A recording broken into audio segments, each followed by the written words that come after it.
Hello दोस्तों, मैं BL Agarwal, Excel educational institute Raipur से, और मैं अभी बैठा हूँ जो इस बार CA इंटर में जिन लोगों ने नवंबर में अभी एग्ज़ाम दिए थे, उनके जो ऑल इंडिया रैंक्स हैं उनके साथ में बैठा हुआ हूँ। रवि सावड़िया जी हैं। Good evening sir. Good evening. इन्होंने 9th ऑल इंडिया रैंक लिया है। अखिल जी हैं। Good evening sir. Good evening. इनका 43 ऑल इंडिया रैंक है। साकेत जी हैं। Good evening sir. Good evening. इनका भी 43 ऑल इंडिया रैंक है। और एक हरीश जी हैं, वो बिलासपुर से नहीं आ पाए अभी। तो आज मैं इन लोगों से ये डिस्कस करना चाहता हूँ कि इन लोगों ने किस तरीके से अपनी पढ़ाई की थी, ताकि आप लोग इस इंटरव्यू को देख के आप लोग को भी एक व्यू मिले कि किस तरीके से ऑल इंडिया रैंकर्स अपनी तैयारी करते हैं। तो मैं सबसे पहले रवि सावड़िया जी के पास चलता हूँ, जिन्होंने इस बार 666 मार्क्स लाए हैं आउट ऑफ 800। इनके फादर भी चार्टर्ड अकाउंटेंट हैं, मधु सावड़िया जी। तो रवि जी, लग रहा है काफ़ी जितना एक्सपेक्ट किया उस हिसाब से ही आ गया। Very good. तो बताइए अपने बारे में कुछ पहले। सर मैं होली क्रॉस कापा का स्टूडेंट हूँ, यहीं रायपुर से ही हूँ, और 11th-12th से कॉमर्स लिया। और पढ़ाई में मैं स्टार्टिंग में तो अच्छा नहीं था, पर 9-10 से काफ़ी अच्छा था पढ़ाई में, और CA फाउंडेशन में भी रैंक था, और अभी भी रैंक लग गया। अच्छा, वेरी गुड। अच्छा, मैंने आपके मार्क्स देखे तो आपने जो है 93 मार्क्स आपके अकाउंट्स में हैं, लॉ में आपके 88 मार्क्स हैं, कॉस्ट अकाउंट्स में 83 हैं, टैक्स में 74 है, एडवांस अकाउंट में 89 मार्क्स हैं, ऑडिट में 71 मार्क्स हैं। स्ट्रेटेजिक मैनेजमेंट का पेपर इस बार इतना टफ आया था, उसके बाद भी आपने 75 मार्क्स लिए।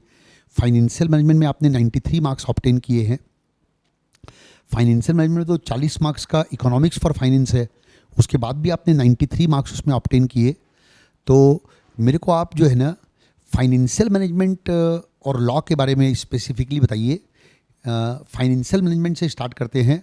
फाइनेंशियल मैनेजमेंट में आपने 93 मार्क्स लाए हैं, इकोनॉमिक्स ऑफ फाइनेंस 40 मार्क्स का थ्योरी होने के बाद भी। तो आपने किस तरीके से फाइनेंशियल मैनेजमेंट तैयार किया ताकि बाकी लोगों को बेनिफिट मिले आपके नॉलेज से? सर मेरा जितने भी प्रैक्टिकल सब्जेक्ट है, जैसे चारों गए, FM, अकाउंट्स, कॉस्ट, मैं सबको प्रिपेयर करने का स्टाइल एक ही था। मेरा मेन फोकस रहता था कि मैं 3 प्रैक्टिस होए, मेरे एक क्वेश्चन कोई भी बनाऊँ तो उसकी 3 प्रैक्टिस होए। तो जो सबसे फर्स्ट प्रैक्टिस होती थी वो तो इधर थ्रू होमवर्क के थ्रू हो जाती थी, या फिर जब क्वेश्चन जो क्लास में करा रहे हैं उसको टेस्ट के लिए प्रिपेयर करो फर्स्ट टाइम, तो उससे प्रिपेयर हो जाता था। तो और उसके बाद जब सेकेंड और थर्ड प्रैक्टिस, 2 प्रैक्टिस और ज़रूरी रहता है, तो क्वेश्चंस और कॉन्सेप्ट अच्छे से दिमाग में बैठ जाते हैं।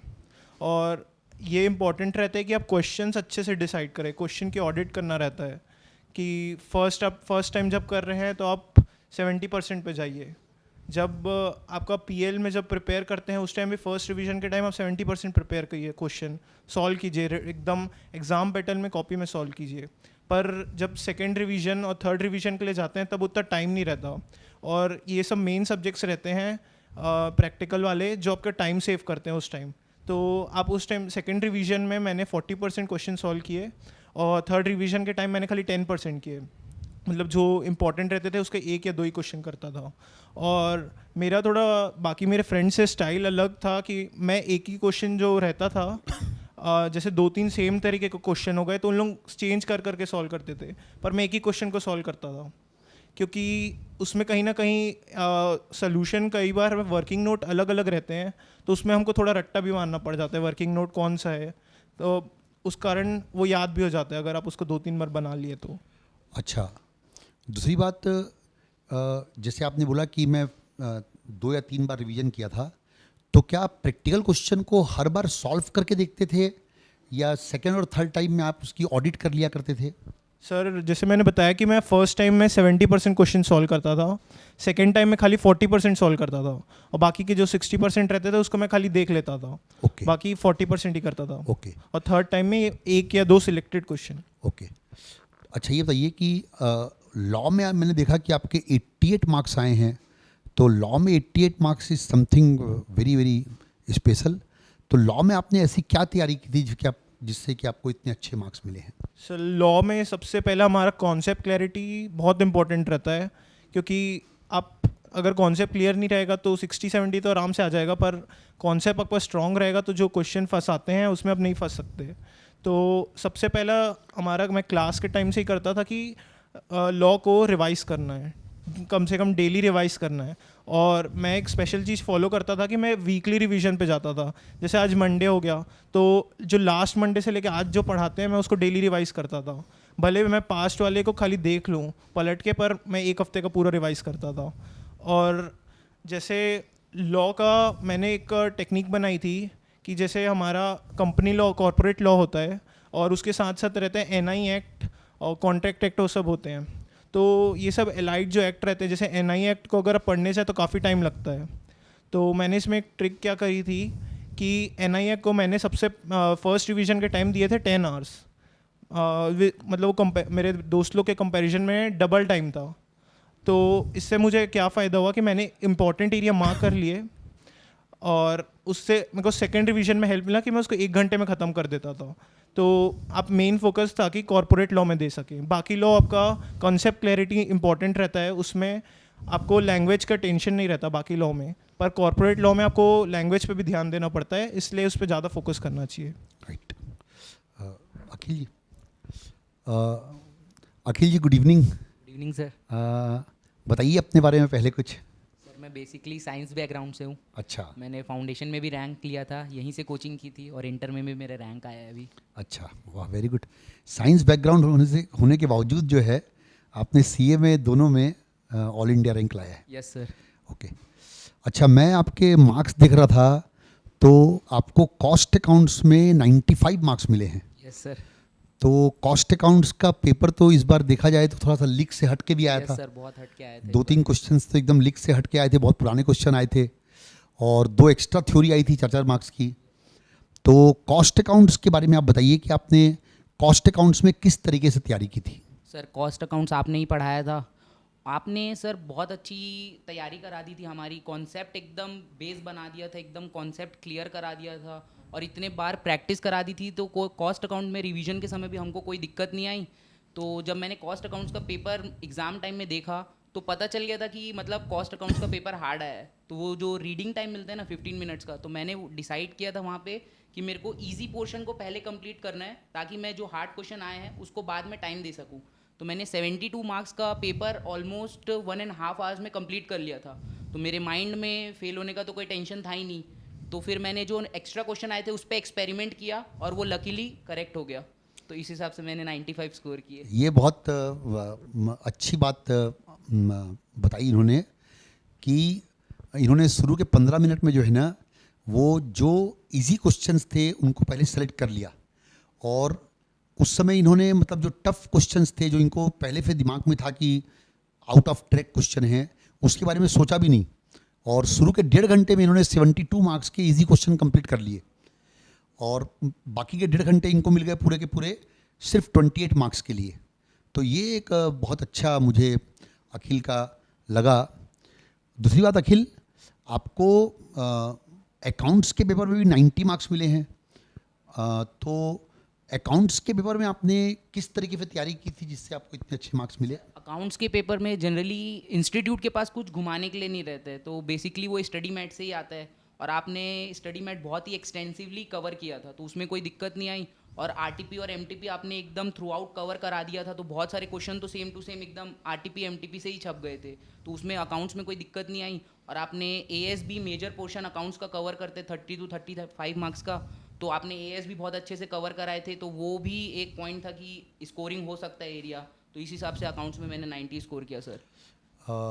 अच्छा रवि जी, Yes. आप जो है अकाउंट्स में आपके भी 93 मार्क्स हैं। आप ये बताइए मेरे को कि जो वर्किंग नोट्स वगैरह आप देते थे एग्ज़ाम sir. में, तो वर्किंग नोट्स देने का आपका क्या पैटर्न था? सर वर्किंग नोट में ज़्यादातर क्वेश्चन मतलब 70% या 80% क्वेश्चन में तो कोई दिक्कत नहीं होती, पता चल जाता है। पर जो 20% जो ट्रिकी क्वेश्चन रहते हैं उसमें आपको थोड़ी प्रॉब्लम हो जाती है, क्योंकि ICI का थोड़ा अलग सोल्यूशन रहता है। तो वैसे क्वेश्चन को इम्पॉर्टेंट रहता है कि आप आइडेंटिफाई करें और उसको एग्ज़ाम के मतलब दिन के लिए मार्क करके रखें। आपको एग्ज़ाम के दिन सुबह देखना चाहिए ताकि याद आ सके, और उसकी प्रैक्टिस करनी चाहिए daily. Okay, Saket ji, good evening. Good evening sir. तो आप कहाँ से हैं आप? सर हम उड़ीसा कांटावांजी। अच्छा, बताइए अपने बारे में पहले, सर, कैसा लग रहा है आपको ऑल इंडिया रैंक आके? और बहुत बढ़िया लग रहा है सर। हमारे घर में हमारा पूरा टाउन बहुत खुश है कि पहली बार कोई रैंक लाया है हाँ। ऑल इंडिया में। और हम 11th-12th में भी हम जैसे CPT से हैं, तो हमने एक्सेल से ही 11th-12th प्लस CPT ज्वाइन की थी। उसमें सैटरडे संडे भी हम CPT पढ़ते थे, और उसमें रैंक तो आती नहीं थी, CPT में रैंक हट गया था, अच्छा और फिर इंटर भी यहीं से किया। और अच्छा, तो आपने किस तरीके से अपनी तैयारी की थी, थोड़ा बताइए हमको। सर हम जैसे एक्चुअली हम मई 20 वाले हैं, तो हमने ऑफलाइन क्लासेस ली थी, और यहीं पे हमारा पूरा एनवायरनमेंट और सब कुछ इसी हिसाब से तैयारी हुई थी। फिर जैसे जैसे पोस्टपोन होते गया, तो घर में थोड़ा बहुत डाउनफॉल भी आया कि नहीं हो पाती थी उतनी ज़्यादा पढ़ाई, तो उसके चक्कर में थोड़ा बहुत प्रेशराइज्ड भी आए कि उतनी ज़्यादा नहीं हो रही है जितनी पहली होती थी, 7 घंटा 8 घंटा नहीं हो पा रही है। तो धीरे धीरे लेकिन वो चीज़ ठीक हुआ, और फिर जब फाइनली जब नवंबर में एग्ज़ाम्स हुए, तो जब एग्ज़ाम पास आते रहते हैं तो अपने आप प्रेशर आता है कि नहीं अभी कुछ करना है, और फिर उसके बाद हो जाती है अच्छी तैयारी। तो मैं आपके मार्क्स देख रहा था, तो आपने जो है इनकम टैक्स में आपने 81 मार्क्स लाए हैं, और ऑडिट जो कि बहुत टफ माना जाता है, उसमें आपने 68 मार्क्स लाए हैं। तो आप बताइए कि आपने इनकम टैक्स और ऑडिट किस तरीके से तैयार किया? सर टैक्स के लिए तो हमने जो संजय सर ने सीट दी थी, वो हमने 2 से 3 बार कम से कम पूरी की पूरी सॉल्व की थी। और मतलब यहाँ पे जितने भी क्लास टेस्ट होते थे, और जो वो MTP व मॉक टेस्ट पेपर, वो भी हमने पूरा दिया, अच्छी से सॉल्व किया। और हर एक, जैसे सर बोलते थे कि पूरा वर्किंग नोट बना के सॉल्व करना, तभी अपने को एक्चुअल में पता चलेगा। नहीं तो कई लोग कैलकुलेटर में कर देते हैं, आंसर आ गया मतलब हो गया सॉल्व, वैसे नहीं होना चाहिए। टैक्स में पूरा लिख के देखना चाहिए, तभी हमको पता चलता है कि हाँ यहाँ मिस्टेक है या यहाँ पे मिस्टेक नहीं है। तो उस चीज़ से बहुत हेल्प मिली। और उस टैक्स के पेपर में GST जो है वो बहुत स्कोरिंग रहता है, क्योंकि वो थियोरेटिकल रहता है और उसमें अमेंडमेंट्स ज़्यादा कवर होते हैं। तो अगर अमेंडमेंट पढ़ लें तो GST अपने आप स्कोरिंग हो जाती है। अच्छा, तो टैक्स में इस बार, क्योंकि पेपर मेरे ख्याल में टैक्स का इजी नहीं आया था, टफ पेपर आया था, यस है ना? Yes sir. तो आपने स्टडी मटेरियल भी पूरी पढ़ी थी कि सर की सीट पढ़ी थी? नहीं सर, हमने स्टडी मटेरियल पढ़ा था, हमने एक्सेल में स्टडी मट से ही पढ़ाया गया था। अच्छा। और सीट में सिर्फ न्यूमेरिकल्स थे, एक्स्ट्रा न्यूमेरिकल्स जो जिसको बनाना चाहते हैं बनाए। अच्छा। सर टारगेट देते थे और पूछते थे कौन कौन बनाया कौन कौन नहीं बनाया। अच्छा। तो वो खुद के ऊपर डिपेंड करता है। अच्छा, रवि जी, मैं आप तीनों से एक क्वेश्चन पूछना चाहूँगा कि मतलब ऑल इंडिया रैंक के लिए आप तीनों ने ऐसा क्या डिफरेंट किया जो कि नॉर्मल स्टूडेंट से अलग था? मतलब जो आपके दोस्त यार वगैरह हैं, तो उनसे अलग आप लोगों ने ऑल इंडिया रैंक के लिए क्या किया? सर मेरे हिसाब से तो रिविजन्स मैंने काफ़ी करे थे। ये पर्टिकुलरली जब क्लासेस का टाइम रहता है, तो क्लासेस 9-10 घंटे की रहती है, तो काफ़ी हेक्टिक हो जाता है शेड्यूल। पर उससे भी मैंने टाइम निकाला, मैंने ऐसा प्लान कर लिया था कि मुझे अपनी सेल्फ स्टडी को 3 या 4 घंटे देने ही हैं, चाहे कुछ हो जाए। तो ये बाकी लोग के कंपैरिजन में एडवांटेज था। जैसे मैंने अपना शेड्यूल बनाया था कि मैं सुबह 6 बजे उठ जाऊँगा, सबसे पहले मैं अपने 4 घंटे की सेल्फ स्टडी ख़त्म करूँगा, उसके बाद मैं क्लासेस चालू करूँगा। Very good. पर मैंने बाकी लोग का देखा था या पूछा भी था, तो उन लोग क्या करते थे कि सुबह 6 बजे उठते थे या जल्दी उठते थे और क्लासेस का पहले बनाते थे टारगेट, और फिर शाम के उनका ऐसा रहता था कि टाइम मिला तो पढ़ लेंगे, नहीं मिला तो नहीं पढ़ लेंगे। तो उनकी कहीं ना कहीं टालने की आदत हो जाती थी। मतलब सेल्फ स्टडी को आपने काफ़ी इंपॉर्टेंस दिया कुल मिला के? Yes sir. ओके, अखिल? सर मैं पहले ये क्लियर करना चाहूँगा कि ऑल इंडिया रैंक मतलब कोई भी ला सकता है। तो बस डिफरेंस कहाँ पे होता है सर? प्रायोरिटीज़ में। हम लोग जब लाइव क्लासेस भी यहाँ पे करते थे, तो हम लोग बाकी स्टूडेंट्स को भी देखते थे, मतलब कहीं मौका उनको मिलता था ना, तो वो क्लास बंक करके चले जाते थे, और हम लोग ने एक भी क्लास मतलब रेयरली मिस की होगी। तो वो एक डिफरेंस रहता है। और जैसे रवि ने कहा रिवीजन, सेल्फ रिवीजन भी सर हमने 7 से 8 बार सेल्फ रिवीजन किया था माय गॉड। सर, क्योंकि टाइम मिला था, टाइम का यूटिलाइजेशन करना था। हाँ, तो हाँ, 7 से 8 बार रिवीजन हो चुका हाँ, था। हाँ, हाँ। और MTP RTP सर मैं बोलना चाहूँगा डिफरेंस कहाँ पे रहता है, एमटीपी और आरटीपी कई लोग क्या रहते हैं पूरा कोर्स खत्म होने के बाद चालू करते हैं, और मैं क्या करता था, मेरा एक चैप्टर होता था ना, मैं एमटीपी और आरटीपी के क्वेश्चन सेलेक्ट करके उसको मार्क कर लेता कि ये इसमें कवर है और ये यहाँ पे है करके, तो वो मेरा आरटीपी साथ में ही कवर हो जाता था। अच्छा। और मेरी कई लोग से बात भी होती थी तो उन लोग बोलते थे कि मेरा आरटीपी अब लास्ट में छूट गया है करके, तो ये Okay. मेरे को एक डिफरेंस लगता है कि ओके ओके। साकेत जी।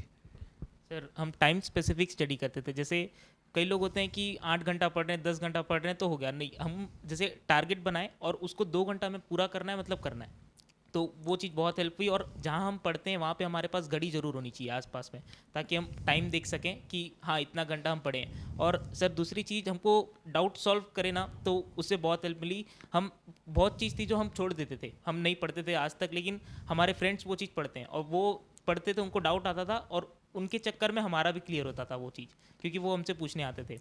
तो अच्छा ठीक, वेरी गुड। सर मैं एक चीज़ और बोलना चाहूँगा। हाँ हाँ। सर फ्रेंड सर्कल भी बहुत मायने रखता है, मतलब हमारे जो फ्रेंड सर्कल था उन्होंने 3 AIR आया, मतलब हमारे फ्रेंड हाँ, सर्कल हाँ, से हाँ, 3 AIR हाँ, आए, हाँ, हाँ। तो वो इन्वायरमेंट भी बहुत मैटर करता है सर। हम लोग मतलब कोई भी डाउट रहता था आपस में क्लियर कर लेते, कभी मन में नहीं रखते थे कि नहीं यार इससे पूछेंगे तो हम थोड़ा छोटे हो जाएंगे या हाँ, बड़े हो हाँ, जाएंगे, हाँ। मतलब कभी भी हम लोग किसी को भी फ़ोन लगा के कुछ भी पूछ सकते थे, तो वो क्लियरिटी आ जाती थी माइंड अच्छा, में, ठीक तो बात वो भी एक मैटर करता है ठीक सर। बात है। सर मैं एक चीज़ बोलूँगा, जो साकेत है मेरी थोड़ी स्ट्रेटजी साकेत से अलग रहती थी।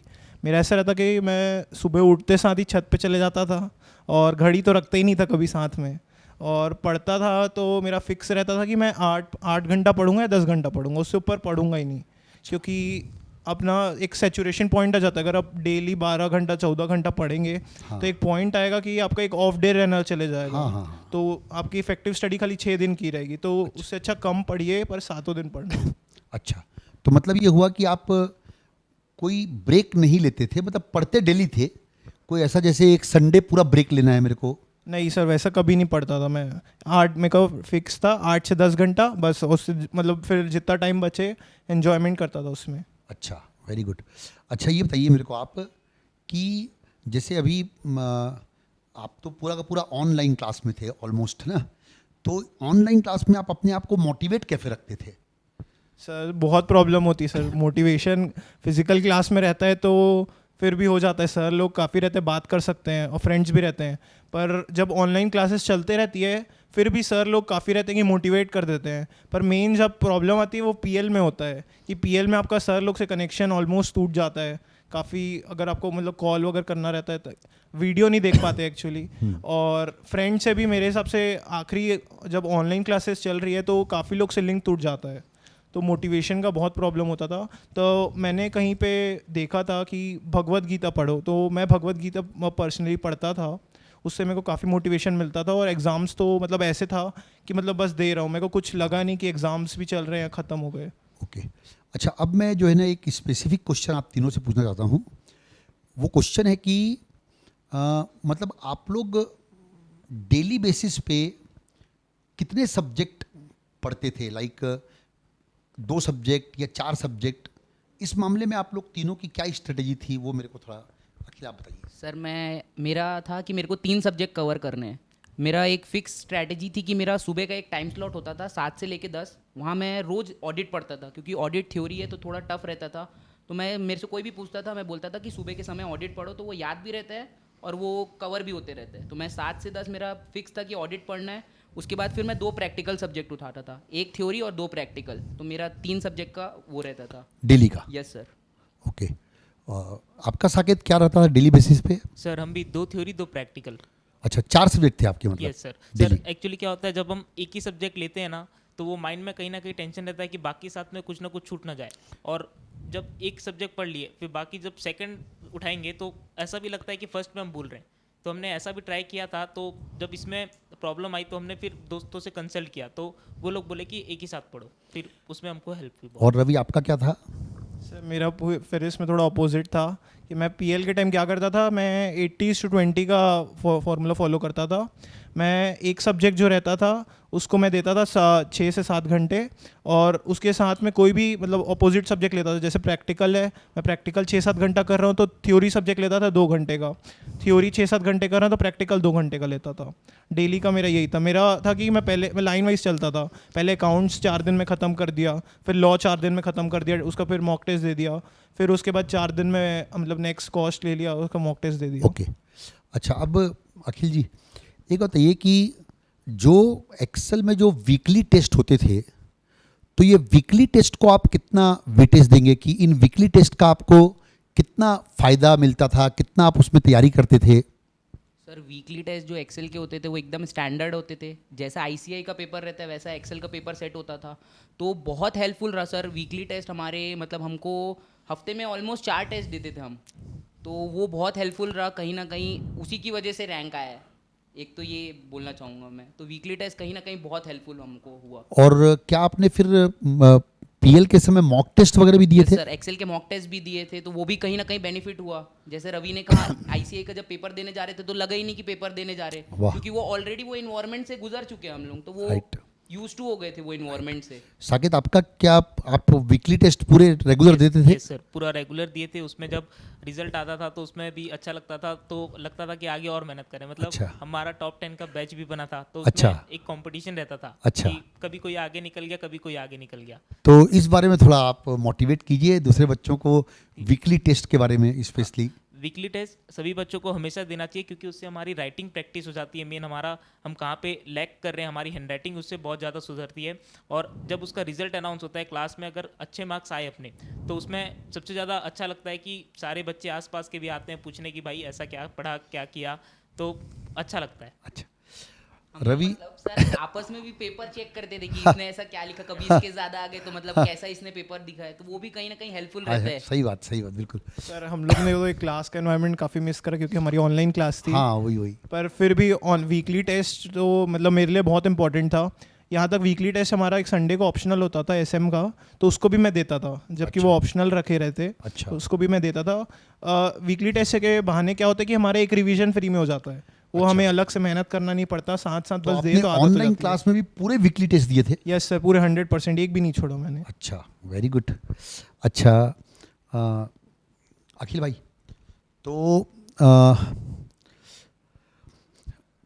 तो यहाँ मतलब जैसे आपके फरवरी में आपकी क्लासेस ऑफ हो गई थी, तो उसके बाद फिर आपको फरवरी से लेके ऑल द वे टू दिसंबर, मतलब 8-9 महीने का टाइम आपको जो है ना स्टैंड अलोन, मतलब आप आइसोलेट थे। तो इस 8-9 महीने में आपने किस तरीके से अपने आप को मोटिवेट रखा? सर वो मोटिवेट तो इस तरीके से रखा, जब भी पोस्टपोनमेंट में की न्यूज़ आती थी तो एकदम मतलब बहुत ज़्यादा टेंशन में आ जाते थे कि हाँ। यार पूरी तैयारी हो रखी है हाँ। और एंड मोमेंट में आके पोस्टपोन हो गया। हाँ, हाँ, हाँ। तो मतलब कुछ दिन के लिए मतलब डिमोटिवेट हो जाते थे, लेकिन हमारा जो फ्रेंड सर्कल था, पोस्टपोनमेंट की न्यूज़ आने के बाद एक कॉन्फ्रेंस कॉल फिक्स था कि होना ही होना है। अच्छा। तो वहाँ पे एक दूसरे को हम लोग मोटिवेट करते थे कि यार नहीं अभी है एग्ज़ाम तो होने ही है कभी ना कभी, अच्छा। तो हमको पढ़ना ही पढ़ना है रेगुलर। अच्छा। कभी वो स्टडी ब्रेक ही नहीं हुई। अच्छा। एक दूसरे को कहीं ना कहीं संभाल ही हाँ। लेते थे हम लोग। साकेत, मैं आपसे एक इम्पॉर्टेंट क्वेश्चन पूछ रहा हूँ।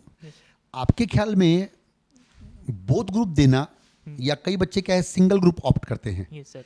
तो आपके ख्याल में बोथ ग्रुप देना किस तरीके से बेनिफिशियल है as compare to single group देना? हाँ सर, बोथ ग्रुप में क्या होता है कि कई बार हमारा सिंगल ग्रुप में टोटल नहीं हो पाता, 200 टोटल भी चाहिए, तो वो बोथ ग्रुप के टोटल में आ जाता है, तो मिक्स हो जाता है। और सेकेंडली सर, हमने क्लास में ये चीज़ जरूर देखी कि बोथ ग्रुप वाले जो भी स्टूडेंट है वो कुछ भी होमवर्क मिला हो वो सबसे पहले करते थे, बल्कि जो स्टूडेंट होमवर्क नहीं करते थे वो सिंगल ग्रुप वाले रहते थे, क्योंकि अच्छा। उनके पास टाइम रहता था, तो वो हाँ। मूवीज़ वगैरह चले गए, कुछ चले गए, वहाँ पे भूल गए। और हाँ। हमारे पास सर कुछ रहता नहीं था, हमको जाके रिवीजन करना है और बस फिर अगले दिन फिर coaching। टाइम की फैक्टर था आप लोगों Yes, के लिए, है yes ना? सर, तो वो बहुत इम्पोर्टेंट हो जाता है। और कहीं ना कहीं रवि, कहीं ना कहीं मुझे लगता है पर्सनल लेवल पे कि अगर आप बोथ ग्रुप दे रहे हैं ना, तो जो सेकेंड ग्रुप का नॉलेज है वो नॉलेज फर्स्ट ग्रुप में भी कहीं ना कहीं बॉटम लाइन काम आता है। तो क्या राय है आपकी? यस सर, मैंने एक इसमें ट्रिक यूज़ करी थी काफ़ी अच्छी, कि हमारा लॉ में टॉपिक रहता है बायबैक ईसॉप का लॉ रहता है, और वो उसका प्रैक्टिकल हम करते हैं एडवांस अकाउंट्स में। ऐसे ही जैसे हमारा एक ऑडिट का टॉपिक होता है, कंपनी ऑडिट सेक्शन 139 से 148, तो हम लॉ में भी पढ़ते हैं, ऑडिट में भी पढ़ते हैं। तो ये सब पार्ट क्या रहता है कि काफ़ी स्कोरिंग हो जाता है, और आपको जिसकी मतलब जो सिंगल ग्रुप के कंपैरिजन आपको जितनी नॉलेज रहेगी वो उनको नहीं रहेगी। तो ये आपको दोनों तरीके से हेल्प करता है, नॉलेज वाइज भी और एग्ज़ाम के वाइज भी। आपने एडवांस अकाउंट में भी 89 मार्क्स लाए हैं। आपने तो चार सब्जेक्ट तो आपके ऐसे हैं, accounts 93, law 88, advance account 89, financial management 93।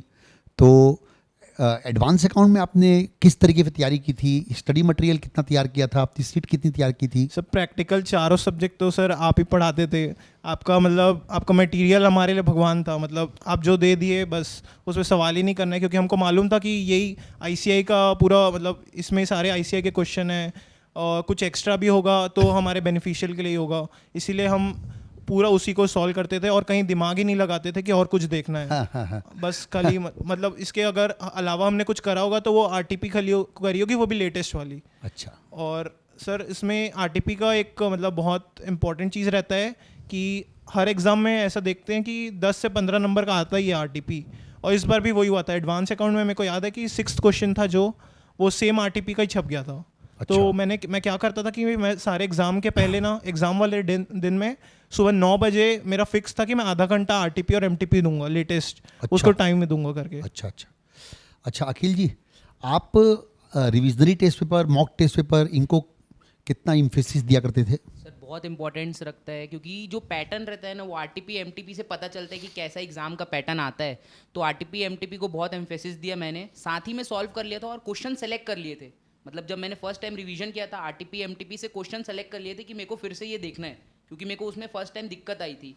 तो कहीं ना कहीं वो मेरा वर्कलोड थोड़ा कम हो गया फर्स्ट रिवीजन में, जो कई लोग नहीं करते हैं, मेरे को लगता है। तो आपने आरटीपी एमटीपी कितनी तैयार की थी? एक ही अटेम्प्ट की कि 3-4 अटेम्प्ट नहीं की? सर, 4-5 अटेम्प्ट की तैयार की थी मैंने आरटीपी एमटीपी, और रीसेंट अटेम्प्ट की तो बहुत ज़्यादा अच्छे से तैयार की थी, क्योंकि उससे मैंने देखा था कि फर्स्ट सेकंड पेपर में तो सेम टू सेम क्वेश्चन आ रहे थे। तो इसलिए मैंने रीसेंट अटेम्प्ट की थोड़ा ज़्यादा वेटेज दिया उसको। ठीक बात है। आपने आरटीपी एमटीपी पे कितना इम्फेसिस दिया था? सर हमने थ्योरी सब्जेक्ट में तो हम सिर्फ यही कर पाए थे कि मई 20 और नवंबर 20 का करे थे, और प्रैक्टिकल में सर क्या होता है कि एक ही चीज़ को हम बहुत 5-6 बार ऑलरेडी कर चुके थे, तो हमको फिगर भी याद हो गया था। तो अच्छा। इसलिए हमने आरटीपी पास ईयर की बनाई है, जिससे कि नए नए अगर कुछ कॉन्सेप्ट भी हैं तो मिले और उससे हमको हेल्प हुई। अच्छा, मेरे को आप एक बार थोड़ा प्रेजेंटेशन वाइज बताइए कि जो मतलब जैसे जो प्रैक्टिकल सब्जेक्ट्स हैं यस उसमें जो आपका प्रेजेंटेशन रहता था, यस उसमें वर्किंग नोट्स वगैरह में आप कितना इम्पोर्टेंस दिया करते थे? सर हर एक एक जो भी कैलकुलेशन होता है ना, वो हमें वर्किंग नोट में दिखाना चाहिए। मतलब जैसे हम डेप्रिसिएशन भी निकाल रहे हैं, तो कई लोग क्या करते हैं राइट हैंड साइड में ही, मतलब अगर थोड़ा सा स्पेस है तो इंटू 10% कर दिए। अच्छा। एक नीचे लाइन लेके वहाँ पे ब्रैकेट बना के भी हम लिख सकते हैं, तो जिससे कि बस हैंडराइटिंग नीट एंड क्लीन होनी चाहिए। अच्छा। और फॉर्मेट प्रॉपर फॉर्मेट बनाए, हाँ, लाइनिंग हाँ। छोटी छोटी रखें, अच्छी रखें, और बस उसमें फिर वो अच्छा विजिबल क्लीन होना चाहिए, तो अपने आप सही हो जाता है। ओके। रवि जी, आप जैसे जितने प्रैक्टिकल सब्जेक्ट है उसमें आपके काफ़ी बेहतरीन मार्क्स आए हैं, तो आप वर्किंग नोट्स जो देते थे एग्जाम में, तो क्या पूरे वर्किंग नोट्स आप दिया करते थे उसमें? सर ये मतलब सब्जेक्टिव मैटर है, जैसे पेपर वाइज डिपेंड करता है। कई पेपर छोटे आ जाते हैं, जैसे अकाउंट्स वगैरह का थोड़ा छोटा आ गया था, तो उस पर आप मस्त एकदम सजा के लिख सकते हैं। वर्किंग नोट छोटी छोटी चीज़ का दे सकते हैं, लाइन वगैरह खींच सकते हैं। पर कई पेपर जैसे कॉस्ट का पेपर हार्ड आ गया था थोड़ा, तो आप उस पर अफोर्ड नहीं कर सकते कि आप सारे वर्किंग नोट दें और पूरा दिखाएं। तो आप वैसे पेपर में आप शॉर्ट फॉर्म भी यूज़ कर सकते हैं, जैसे मार्जिनल कॉस्ट हो गया तो उसके लिए आप यूज़ कर सकते हैं MCC, ऐसे करके आप सब छोटे मतलब शॉर्ट फॉर्म भी यूज़ कर सकते हैं अगर आपके पास टाइम कम है तो। अच्छा अखिल, आपने 95 मार्क्स कॉस्ट अकाउंट में लाए हैं, तो कॉस्ट अकाउंट में आपने कितने वर्किंग नोट्स वगैरह दिए थे, इसके बारे में बताइए थोड़ा। सर वर्किंग नोट हम लोग जब भी टेस्ट देते थे तो पूरा प्रैक्टिस करके देते थे। वर्किंग नोट के साथ ही लिखना है, और कैसे प्रेजेंटेशन रहते तो पास्ट एग्जाम के जो सजेस्टेड आंसर रहते थे वो उसको देखते थे, कैसे प्रेजेंट होता है आंसर, तो उस हिसाब से हम लोग ने एग्जाम में भी प्रेजेंट करके आया था okay. Same to same. Okay. क्योंकि सर वर्किंग नोट नहीं देते ना तो एग्जामिनर के लिए डिफिकल्ट हो जाता है, ये फिगर उसने कहाँ से निकाली करके। मेरे को इसके मामले में साकेत की बात बहुत सही लगी कि डिप्रेशन भी आप कैलकुलेट कर रहे हो तो उसका भी आप नोट दे के आ रहे हो। क्योंकि सर एग्जामिनर को तो बहुत सारी कॉपी चेक करनी है ना, उसको हाँ। समझ में नहीं आएगा, वो तो डायरेक्ट काट हाँ, देगा। हाँ, हाँ, इसीलिए आपको बिल्कुल। एग्जामिनर रवि, आप फ्रेंडली कुछ बोलना बनाना चाहते है। हैं? हाँ। यस सर हम लोग को मतलब वर्किंग नोट की आदत ही क्लास से डलवा देते हैं, तो अच्छा। आप ही पढ़ाते थे, तो हाँ। आप हमको पूरा मतलब वैसे ही ICI के मैट के स्टडी मैट के हिसाब से ही सब चीज़ पढ़ाते हैं, तो वर्किंग नोट की आदत कहीं ना कहीं हमको क्लास से ही हो जाती थी, तो ओके। अपने आप बनने ही लग जाता है फिर वो। ठीक ठीक। अच्छा, अब मैं जो है ना इस इंटरव्यू को कंक्लूड करने के लिए मैं आप लोगों को तीनों को, जो आपकी ऑडियंस हैं, जो अभी अपकमिंग बच्चे हैं, है ना, तो आप तीनों इनको कुछ मंत्र दीजिए जिससे कि ये भी ऑल इंडिया रैंक के लिए ट्राई कर की सके। मंत्र है ऑल इंडिया रैंक लाना, एक्सेल ज्वाइन कर लो। रवि आप बताइए कि आपके ख्याल में ऑल इंडिया रैंक के लिए आप क्या इनको फाइनल मैसेज देना चाहते हैं? सर मेरा मैसेज है कि आप 2 टेक्निक यूज़ करें। सबसे पहला रिवीजन, क्योंकि हार्डवर्क का कोई शॉर्टकट नहीं होता, हार्डवर्क और सक्सेस का। और दूसरा है कि आप थोड़ा ABC एनालिसिस कीजिए। क्या है, मैंने लॉ में ABC एनालिसिस करी थी और प्रैक्टिकल सब्जेक्ट में भी करी, कि जो एरिया मतलब हर बार एग्जाम में आ रहा है आप उसको ज़्यादा वेटेज दीजिए, जो कम आ रहा है आप उसको थोड़ा शॉर्ट कीजिए, क्योंकि आप साल भर पूरा पढ़ सकते हैं पर आप एग्ज़ाम के दिन कभी नहीं पढ़ सकते पूरा। एग्ज़ाम के दिन खाली आपके पास 1.5 डे रहेगा और उसमें पूरा कोर्स रिवाइज करना काफ़ी मुश्किल रहता है। जैसे EIS ऑडिट हो गए, इसमें काफ़ी मुश्किल रहेगा। तो आप ये दोनों टेक्निक यूज़ कीजिए, आपका AIR आराम से आ जाएगा। साकेत जी आप बताइए कि आप AIR के लिए मतलब क्या इनको मोटिवेट करना चाहेंगे? Have faith in your teacher. Sir बस टीचर पे आंख बंद करके भरोसा करिए, जो सर बोल रहे हैं कि ये नंबर इंपॉर्टेंट है वो हाँ। इंपॉर्टेंट है, जो नहीं बोल रहे हैं वो नहीं है। हाँ सर बस ठीक बात है। ठीक, आप दोनों के व्यू थोड़ा रवि से इसलिए अलग है क्योंकि आप दोनों फेस टू फेस क्लास में थे और ये ऑनलाइन क्लास में था। ये हम लोग को टीवी में देखता था बेचारा और आप दोनों सामने देखते थे, तो उसका बहुत बड़ा एक फ़र्क पड़ जाता है। बिल्कुल, काफ़ी पिछले 1 साल में जो है ना इस एजुकेशन का सिस्टम भी काफ़ी चेंज हो गया। सर जैसे मैं बोलूँगा, ऑनलाइन क्लास में आपका सेल्फ स्टडी ज़्यादा इंपॉर्टेंट हो जाता है, बिल्कुल, बिल्कुल, क्योंकि बिल्कुल। आप दिन भर घर में रहते हाँ, हैं, हाँ, आपको बिल्कुल। कोई बोलने वाला कुछ नहीं है, बिल्कुल बिल्कुल बिल्कुल तो बिल्कुल। इसीलिए काफ़ी हो जाता है। बिल्कुल।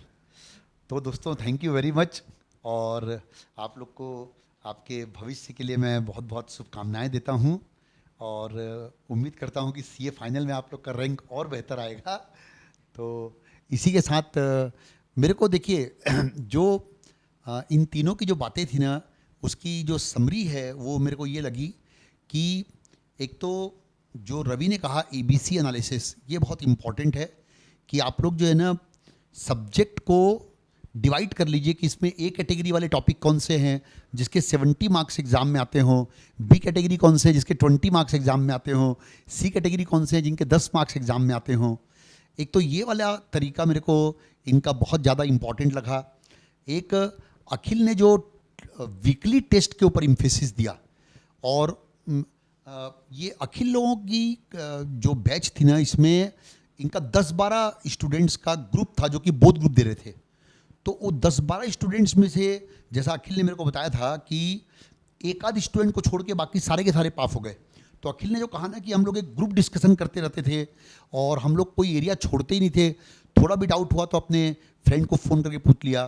तो ये एक तरीका आप लोग इस्तेमाल कीजिए। साकेत की जहाँ तक बात है, तो साकेत ने जो बताया कि इसने मतलब एक डेली ये 4 सब्जेक्ट पढ़ा करता था, तो डेली 4 सब्जेक्ट वाली जो इसकी स्ट्रेटजी थी ना, मैं तो खुद इसको फॉलो करते हुए आया हूँ। एक इन तीनों की बातों से आपने देखा होगा कि रिवीजन का कितना बड़ा इंपॉर्टेंस है। मतलब रिवीजन आप रवि को देखिए कि ये डेली बेसिस पे 8 घंटे 9 घंटे की क्लास होने के बाद भी ये 4 घंटे सेल्फ स्टडी को दिया करता था रिवीजन करने के लिए। तो रिवीजन का आप लोगों को इम्फेसिस ध्यान रखना चाहिए।